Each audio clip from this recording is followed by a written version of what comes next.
प्रणाम सुंदर साथ जी। जी मेरा नाम शिव है और मैं सूरत से आया हूँ।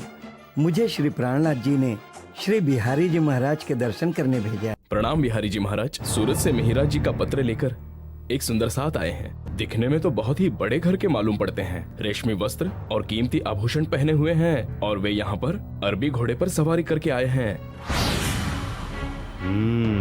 तो इसका मतलब वो धनवान है। जाकर उन्हें तुरंत अंदर ले आओ। आइए। हे धामधनी श्री बिहारी जी, आपके चरणों में मेरा प्रणाम स्वीकार करें। मेरा आशीर्वाद तुम्हारे साथ है। ऐसे ही सेवा करते रहो। तुम्हारी आत्मा परम धाम में अपना स्थान अवश्य प्राप्त करेगी। आपकी बड़ी कृपा है महाराज जी। अब आप जाकर हमारे मुख्य अतिथि गृह का आनंद उठाइए। प्रणाम बिहारी जी महाराज। सूरत से मिहिराज जी का पत्र लेकर कोई रामजी भाई आए हैं और वे आपके दर्शन करना चाहते हैं। क्या वे भी अरबी घोड़े पर आए हैं? नहीं, वो तो पैदल आए हैं और उसने बहुत ही पुराने और कुछ फटे हुए से कपड़े पहने हैं। उस भिखारी को अंदर घुसने मत देना। धाम धनी का दरबार भूखे नंगों के लिए नहीं है। अंदर आने से मना कर दिया, लेकिन क्यों? उनके पास समय नहीं है तुमसे मिलने के लिए। देखो भाई, मैं बहुत दूर से सूरत से पैदल चलते हुए भूखा प्यासा उनके दर्शन करने आया हूँ। अब यहाँ क्यों बैठ गया? चल जाए यहाँ से। जब तक मुझे बिहारी जी महाराज दर्शन नहीं देंगे ना, तब तक मैं कहीं नहीं जाऊंगा। यहीं बैठा रहूंगा और खाना भी नहीं खाऊंगा। तो फिर पड़े रहो, मुझे क्या।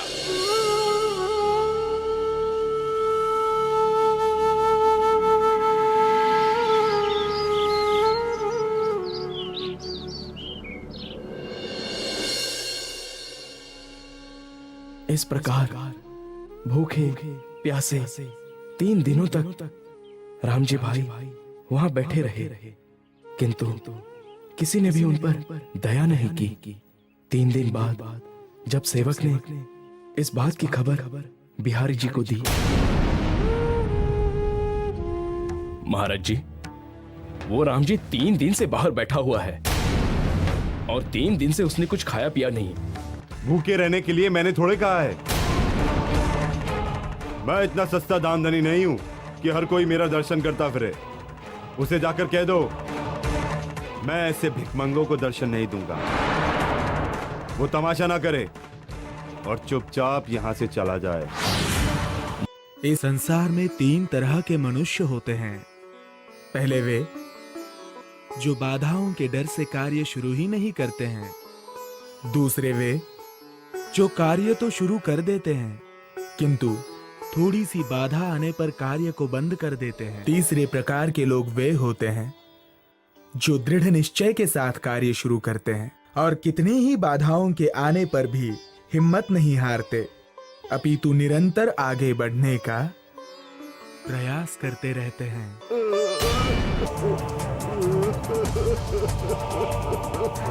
तुम्हारे साथ नौतनपुरी में क्या हुआ? तुम इतने दुखी क्यों हो? बिहारी जी ने मुझे दर्शन देने से मना कर दिया, क्योंकि मैं गरीब हूँ, बेहाल मजबूर मनुष्य हूँ। हे प्राणनाथ जी, भूखा प्यासा इतनी लंबी यात्रा पैदल करके मैं वहां पहुंचा, रोया, गिड़गिड़ा कर उनके दर्शनों की विनती की और 3 दिनों तक भूखा प्यासा उनकी चौखट पर पड़ा रहा, लेकिन उनका दिल नहीं पसीजा। जिनका हृदय इतना क्रूर और निर्दयी है, भला उनके हृदय में धामधनी श्री राज जी महाराज कैसे विराज सकते हैं? यदि बिहारी जी पर अक्षरातीत धामधनी की थोड़ी भी कृपा होती तो वे इतनी कठोरता का व्यवहार नहीं करते। उनके इन कारनामों से तो मानवता खून के आंसू बहाने पर मजबूर हो रही है।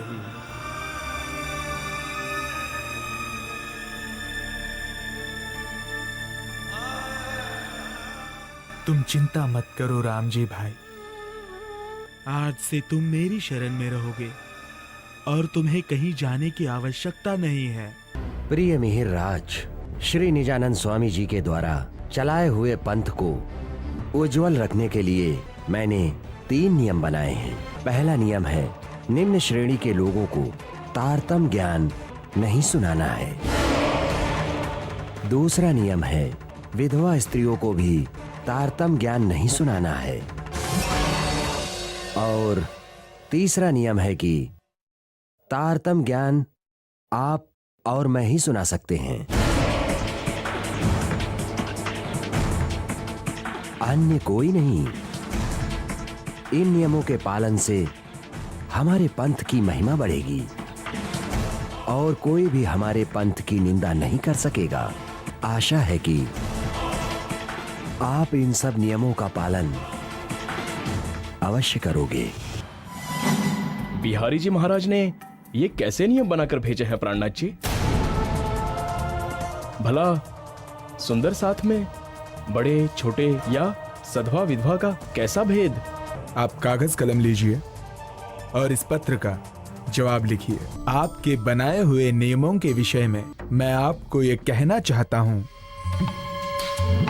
कि आप बाहरी देह दृष्टि छोड़ें और आत्मिक दृष्टि से विचार करें कि सद्गुरु श्री देवचंद्र जी ने हमें कौन सी राह बताई है। जातिवाद को कभी भी नहीं माना है। परम धाम की आत्माएं चारों वर्णों में उतरी हैं, इसलिए सभी वर्णों को तारतम ज्ञान पाने का अधिकार है। ये तारतम ज्ञान संपूर्ण जगत को अखंड मुक्ति देने आया है। किंतु मात्र हम और तुम इतने बड़े संसार में कब तक और कहां तक इस तारतम ज्ञान का प्रचार कर पाएंगे।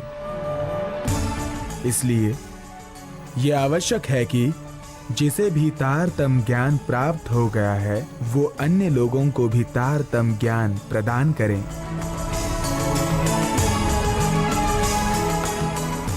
आशा है कि आप मेरे विचारों से सहमत होंगे।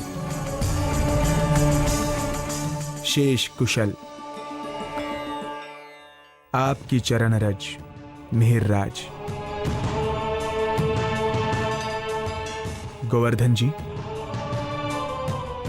इस पत्र के साथ में बिहारी जी को कलश ग्रंथ भी भिजवा दीजिए ताकि उन्हें ये भी पहचान हो जाए कि श्री राज जी की शक्ति कहां विराजमान है। जी